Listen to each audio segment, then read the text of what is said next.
అందరికీ నమస్కారం. మాది వెంకిర్యాల గ్రామం, జనగామ మండలం, జనగామ జిల్లా. ఏదైతే పేదలకు ఇల్లు ఇస్తామని చెప్పుకుంటూ ఇందిరమ్మ ఇల్లు అనే పథకం తెచ్చిరో కాంగ్రెస్ ప్రభుత్వం, ఈరోజు ఇందిరమ్మ కమిటీల పేరుతో కేవలం వాళ్ళ కార్యకర్తలకు, భూములు జాగాలు ఉన్నోళ్లకు, ఇండ్లు ఉన్నోళ్ళకే ఇండ్లు ఇచ్చుడు, గవర్నమెంట్ జాబ్ ఉన్నోళ్లకు ఇండ్లు ఇచ్చుడు లాంటి కార్యక్రమం మా వెంకిర్యాల గ్రామంలో చేపట్టడం జరిగింది.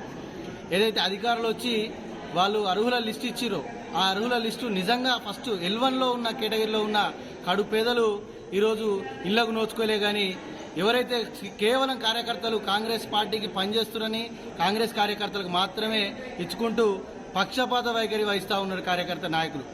ఈరోజు రేవంత్ రెడ్డి గారు కానీ సంబంధిత రెవెన్యూ శాఖ మంత్రి పొంగులేటి కానీ మాట్లాడుకుంటూ ఒక్క కంప్లైంట్ వచ్చినా కానీ మేము చర్యలు తీసుకుంటున్నామని ఏదో గప్పాలు చెప్పుకోవడం వరకే కానీ ఇందిరమ్మ కమిటీలతోటి కేవలం వాళ్ళ మనుషులకు మాత్రమే లబ్ధిదారుల లిస్టులో మొదటి విడతలో చేర్చడం జరిగింది.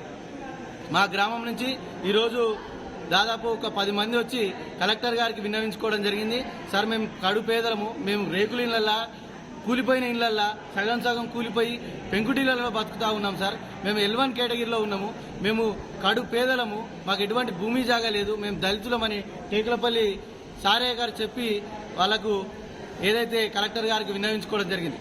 దయచేసి కలెక్టర్ గారిని ఈ సందర్భంగా ఒకటే విన్నవించుకుంటా ఉన్నాము, మీరు ఎటువంటి పార్షియాలిటీ లేకుండా పారదర్శకంగా దాని మీద చర్య చేపట్టి ఎవరైతే లబ్ధిదారులు ఉన్నారో, ఎవరైతే ఫస్ట్ లబ్ధి పొందాలనో వాళ్లకు ఈ ఇండ్లు చేకూరేలా చర్యలు తీసుకుంటారని మిమ్మల్ని విన్నవించుకుంటూ ధన్యవాదాలు.